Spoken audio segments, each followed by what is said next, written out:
이 시간 우리는 하나님의 은혜로 이 자리에 나왔습니다. 우리 모두 그 은혜를 기억하며 하나님을 향한 감사와 마음과 뜻을 모아 하나님께 예배드리겠습니다. 너희 모든 나라들아 여호와를 찬양하며 너희 모든 백성들아 그를 찬송할지어다.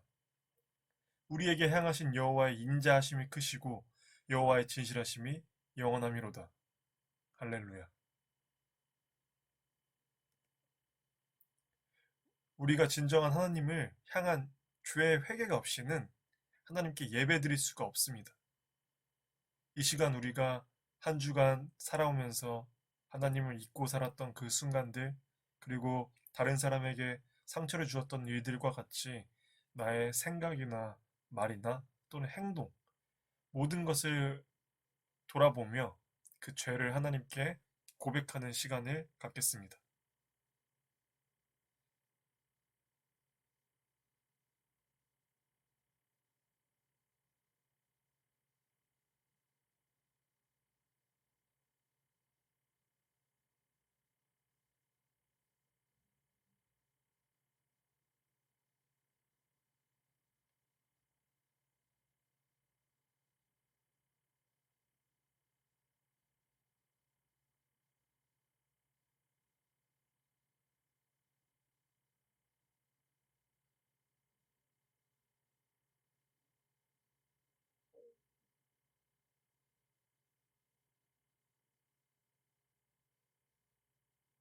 우리가 가지고 있는 모든 죄를 하나님께 고백하였습니다.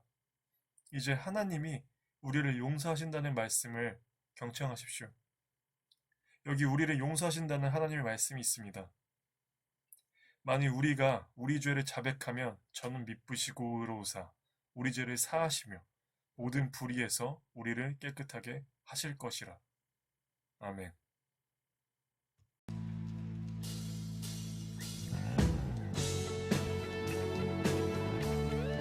할렐루야! 주님은 우리 가운데 새 일을 행하실 수 있는 능력의 하나님이십니다. 아멘!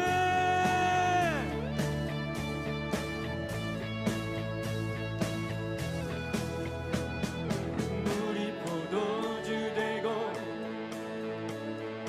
눈먼 자 눈을 뜨네 주밖에 없네 주밖에 어둠을 비추시며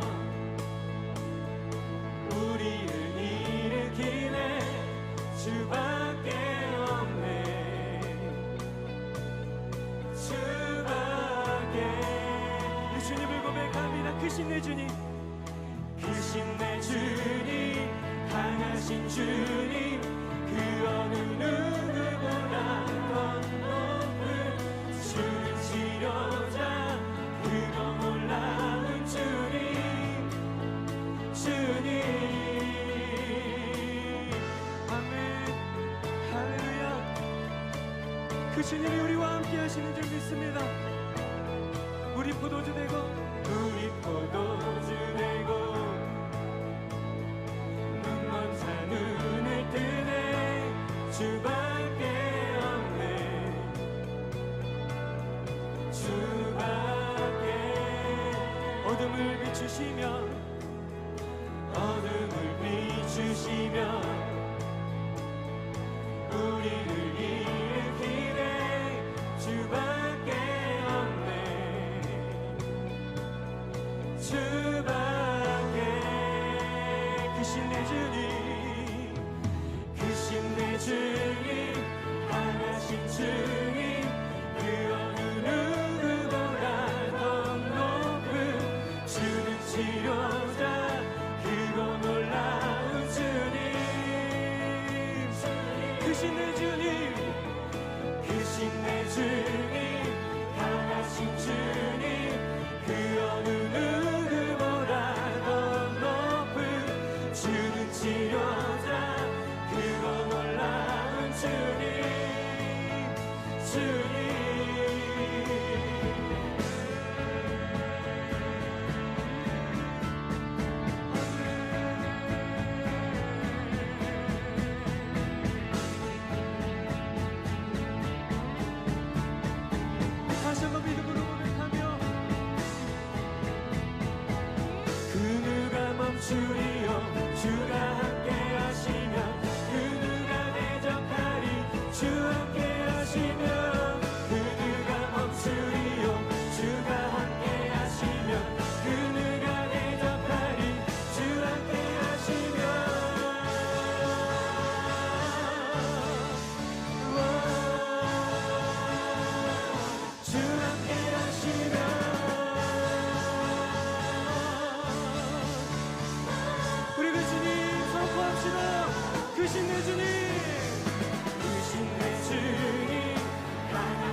그분이 나의 하나님이십니다.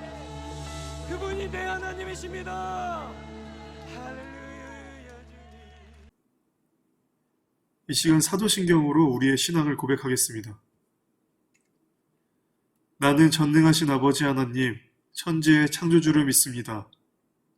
나는 그의 유일하신 아들, 우리 주 예수 그리스도를 믿습니다.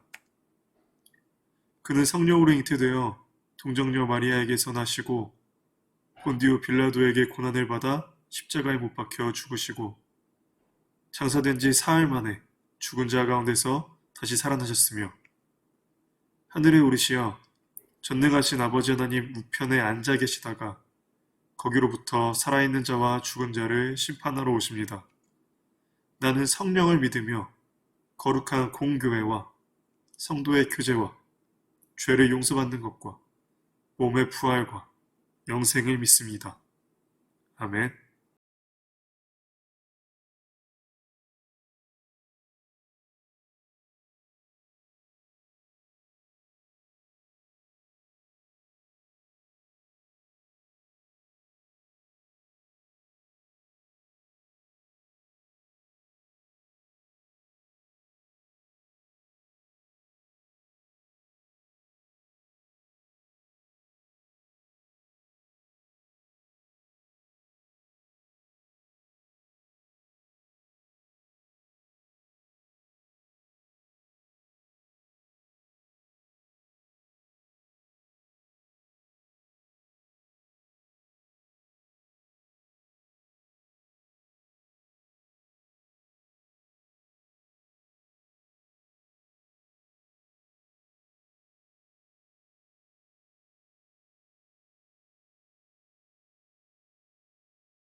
우리는 파티를 정말 좋아합니다. 뭐 생일 파티도 있고, 뭐 결혼식 가면 하는 파티도 있고, 시험 끝나고 즐기는 파티도 있고, 열심히 준비했던 어떤 일이 끝나고 나서 이제 자축하는 파티도 있죠. 그래서 세상에는 정말 수많은 파티들이 존재하고, 어떤 사람들은 자신의 인생의 중심을 이런 파티로 잡고 파티 위주의 삶을 살아가기도 합니다. 그래서 인생을 즐기는데 최고의 목적을 두고 살아가는 사람들이 있다는 거죠.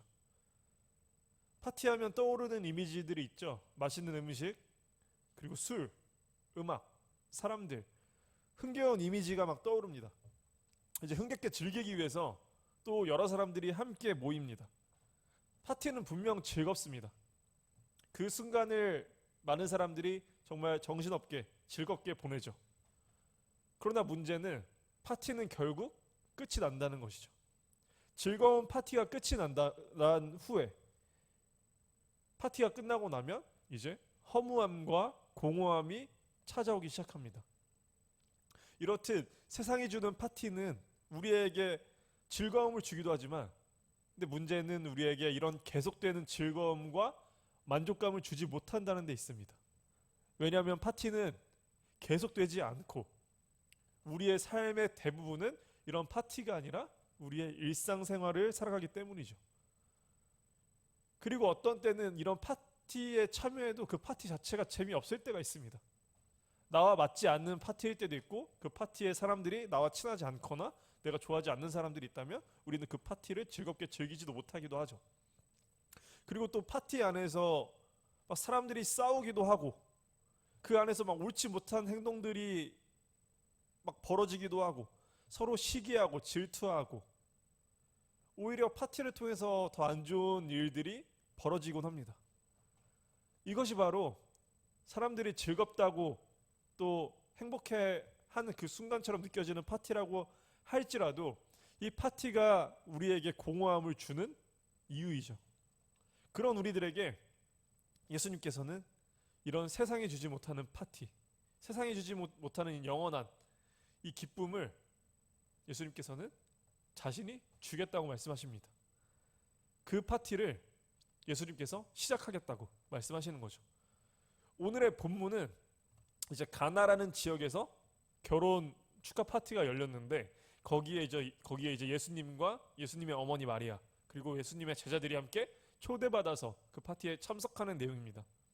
우리나라는 이제 결혼식이라고 해봤자 이제 결혼식 끝나고 나서 먹는 이제 음식 이 정도로 끝나지만 이 당시에 결혼 파티라는 것은 최소 일주일 정도 이어질 정도로 아주 매우 중요한 문화며 또 굉장한 이제 많은 사람들이 집중을 하는 그런 시기인데 그러니 당연히 이 파티를 주최하는 집에서 이 파티에 엄청나게 많은 노력과 시간을 들일 뿐만 아니라 엄청난 재정도 넣고 엄청나게 준비를 많이 하죠. 이 파티를 제대로 준비하지 못한다는 것은 그 집안 자체를 자신의 집안 자체가 엄청나게 욕먹는 어떻게 보면 이 명예랑도 이제 이어지는 너무나 중요한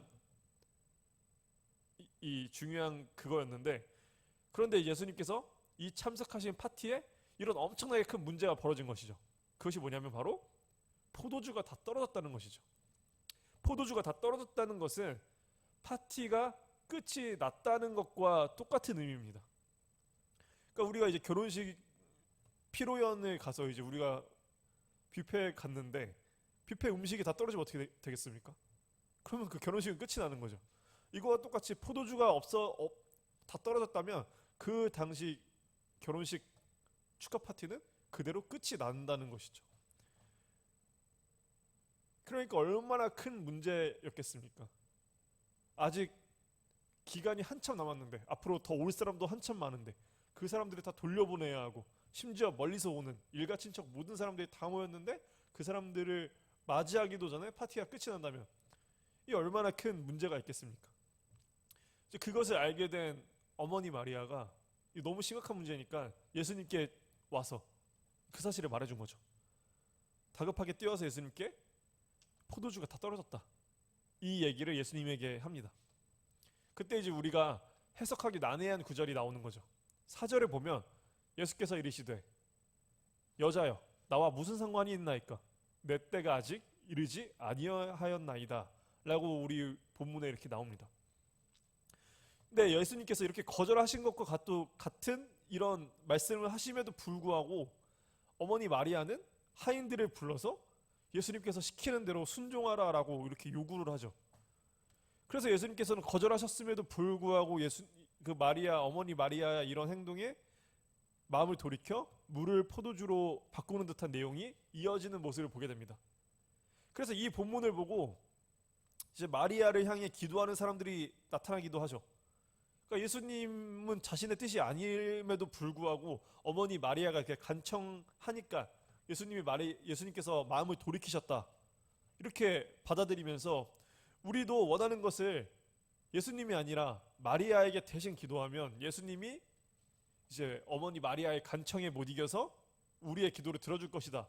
이렇게 생각을 하게 되는 거죠. 그러나 이러한 해석은 오늘 본문의 이 핵심 메시지를 잘못 해석한 데서 나오게 됩니다. 복음에 대해서도 예수님에 대해서도 이 스토리에 대해서도 완전히 잘못 이해했기 때문에 이러한 이해를 하게 되는 것이죠. 그러면 이 본문의 진짜 핵심 메시지가 무엇일까요? 우선 4절에서 예수님이 말씀하신 뜻을 우리가 제대로 이해하는 데에서 우리가 이 메시지를 제대로 알 수 있겠죠? 이 말씀을 원어로 제대로 보면은 예수님께서 뭐라고 하신 거냐면 포도주가 지금 다 떨어진 것이 어머니와 나에게 무슨 상관이 있습니까?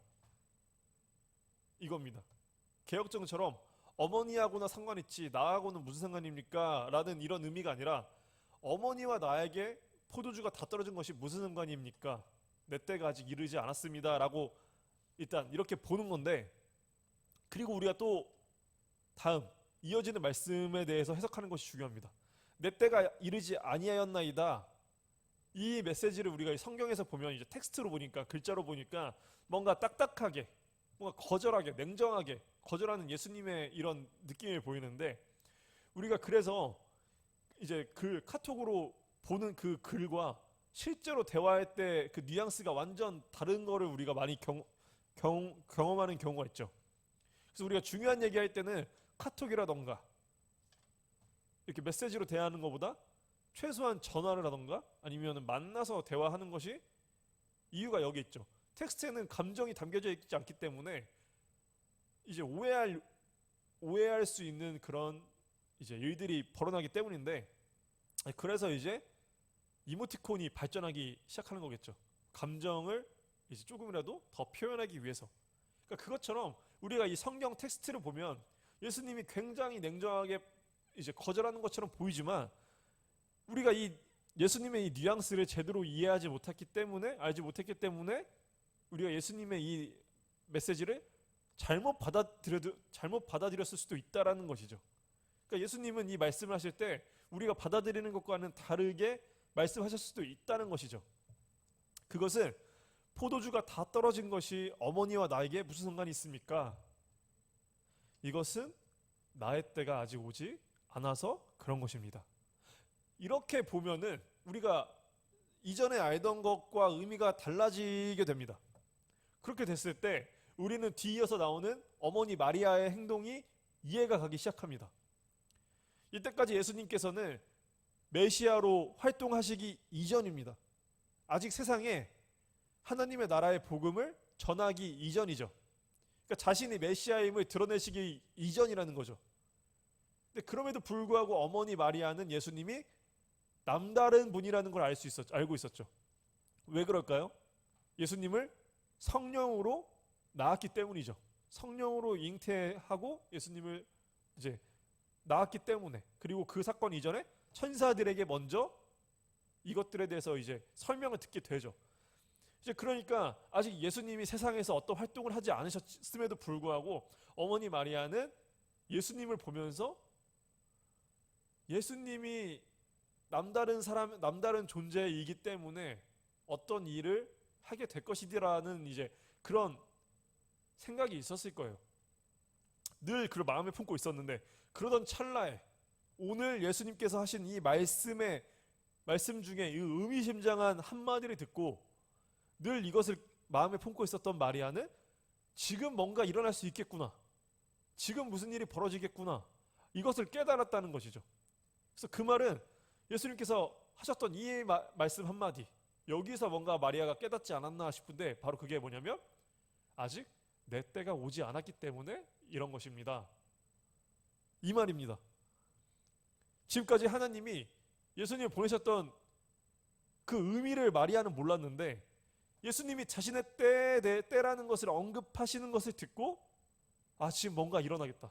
그래서 막 하인들을 불러서 지금 예수님께서 뭔가 하실 수도 있으니까 예수님이 뭔가를 시키시면 무조건 순종해라, 무조건 예수님 말씀하신 대로 따라라, 이렇게 요구를 한 것이죠. 그렇게 예수님은 자신을 믿는 그 믿음을 통해서 기적을 행하신 것이죠.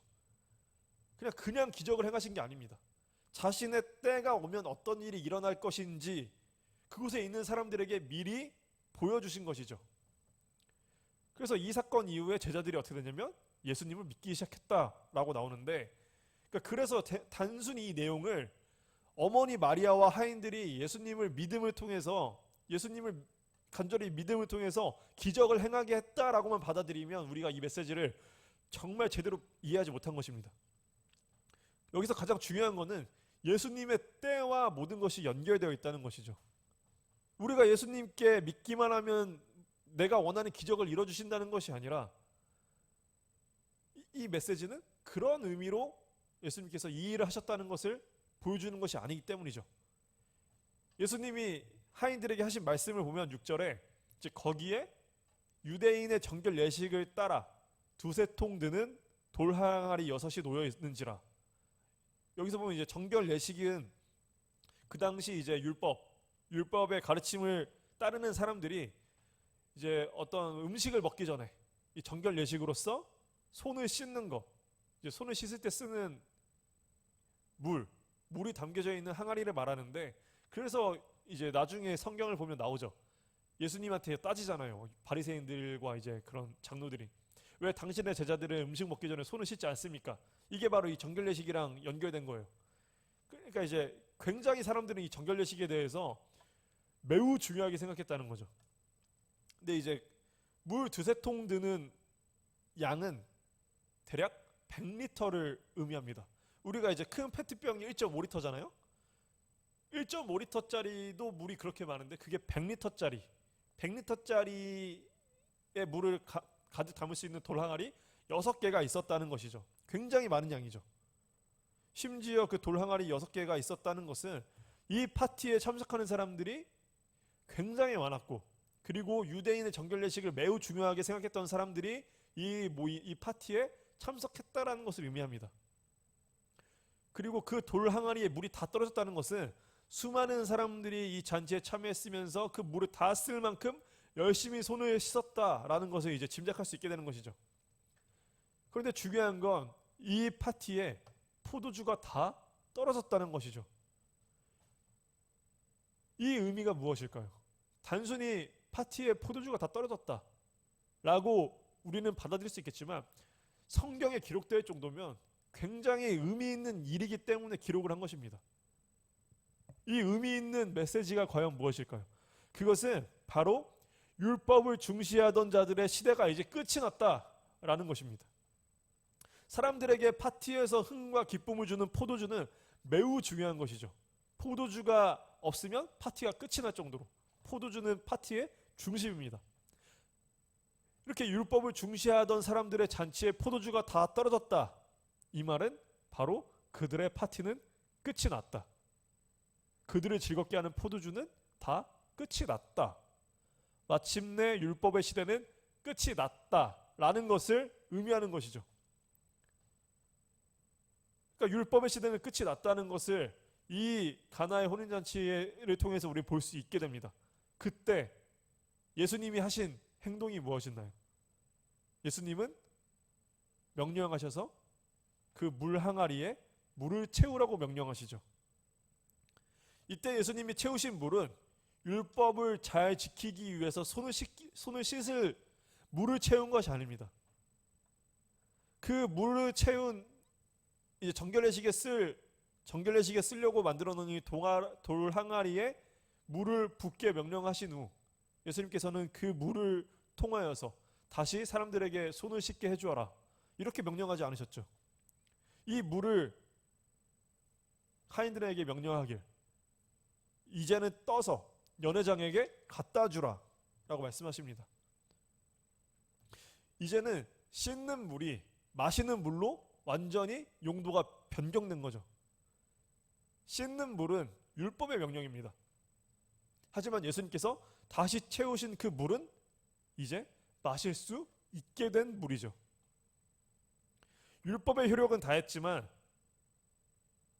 그래서 그 물을 다시 채워서 그 사람들이 아무리 손을 씻는다고 할지라도 그 사람들에게 다 떨어져 버린 포도주는 돌아오지 않습니다. 하지만 예수님께서는 스스로 새로운 포도주를 공급해서 다시 파티에 생명을 불어넣어 주셨죠. 예수님이 계시지 않았다면 그들은 다 손을 털고 집으로 돌아갈 수밖에 없었을 것입니다.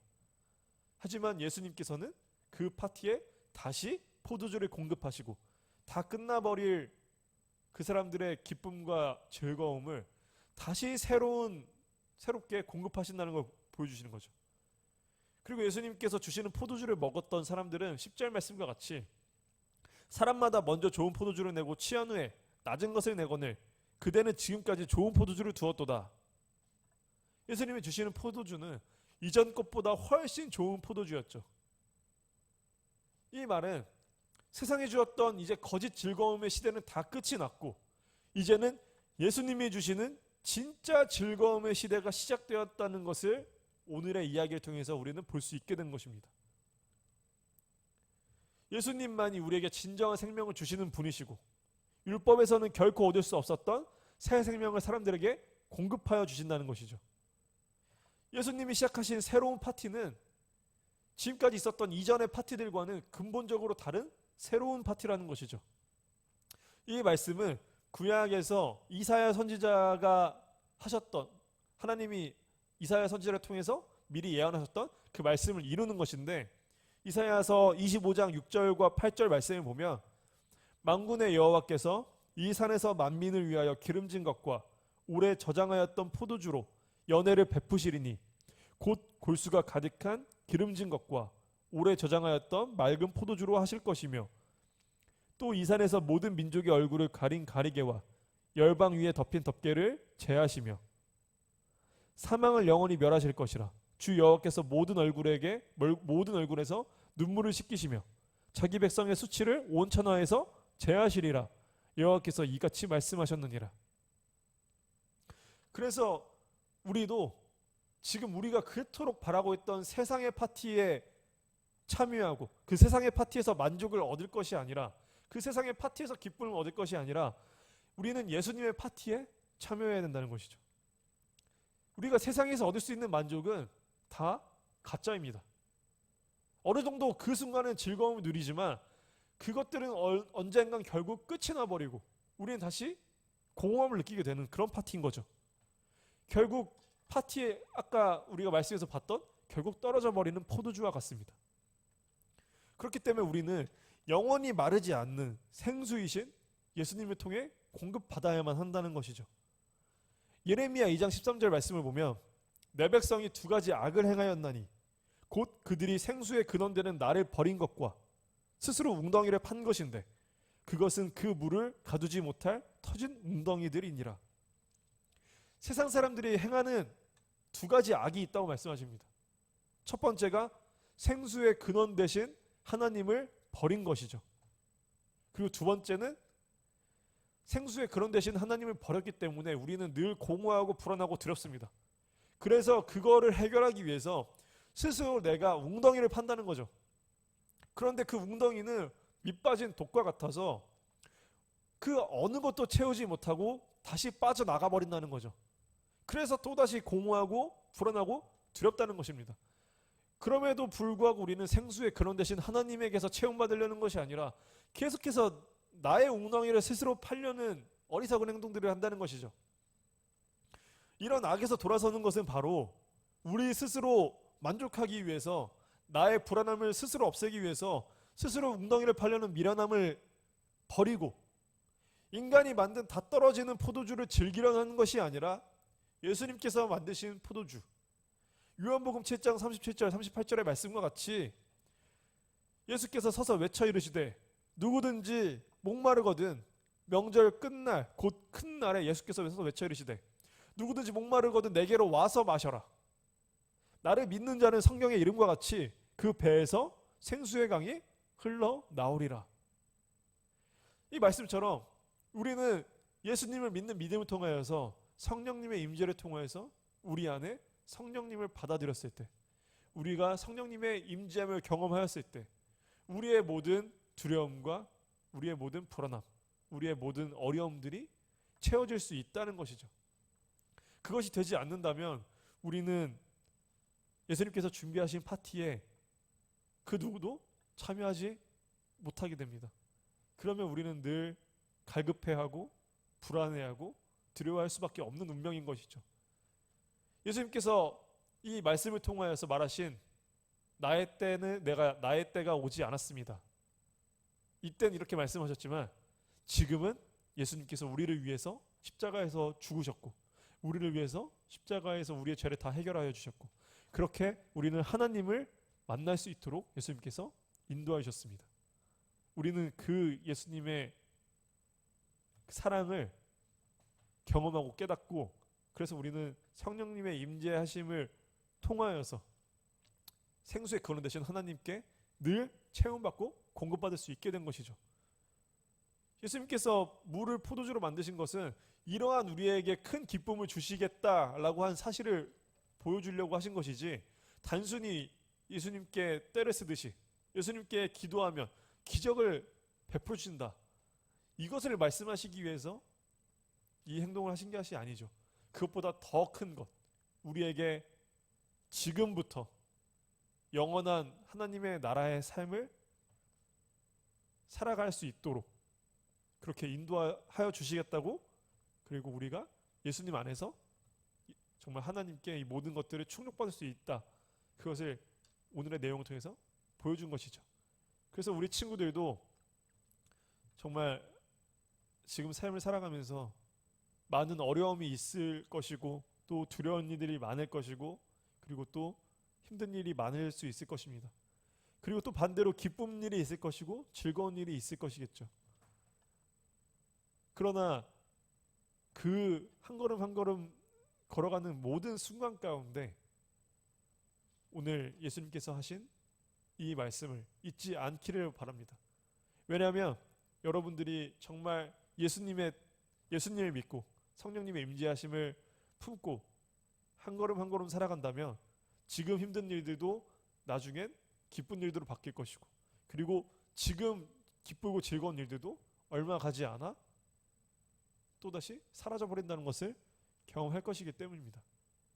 그렇기 때문에 여러분들이 늘 예수님을 구하시고 예수님께 기도하시고 예수님을 믿으며 살아가서 진정한 충족과 진정한 체험을 받을 수 있는 우리 친구 되기를 주님의 이름으로 기도합니다. 기도드리시겠습니다. 하나님 아버지, 감사합니다. 오늘 말씀을 통하여서 진정한 기쁨이 무엇이고 우리가 진정으로 하나님께 바라야 되는 것이 무엇인지 깨달아 알았습니다.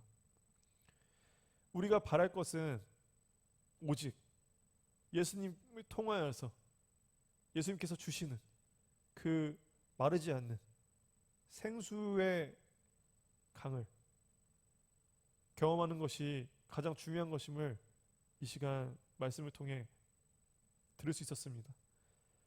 우리는 살아가면서 어쩔 수 없이 세상에서 주는 즐거움, 세상에서 주는 그 기쁨을 추구하며 살아가게 됩니다. 하지만 살아가면서 그것들이 우리를 만족시켜주지 못하고 우리를 또 배신하고 우리를 또 공허하게 만든다는 것을 우리가 살아가면서 깨닫게 됩니다. 그러면서 우리가 중요한 것은 그 과정 가운데 그 갈급함을 계속해서 세상의 것으로 채우는 것이 아니라 오직 하나님께 채우기를 원하는 우리 친구들이 될 수 있도록 도와주시고, 그렇게 되기 위해서는 우리 친구들이 정말 주님을 간절히 구하고, 그럼 우리 친구들을 하나님께서 만나주시고 채워주시고 성령의 임재를 통하여서 우리 친구들이 주님을 만날 수 있도록 주님께서 함께해 주시옵소서. 예수 그리스도 이름으로 기도드립니다. 아멘. 이 시간 주기도문으로 오늘 예배 마치겠습니다. 하늘에 계신 우리 아버지, 아버지의 이름을 거룩하게 하시며 아버지의 나라가 오게 하시며 아버지의 뜻이 하늘에서와 같이 땅에서도 이루어지게 하소서. 오늘 우리에게 일용할 양식을 주시고 우리가 우리에게 잘못한 사람을 용서하여 준 것 같이 우리 죄를 용서하여 주시고 우리를 시험에 빠지지 않게 하시고 악에서 구하소서. 나라와 권능과 영광이 영원히 아버지의 것입니다. 아멘.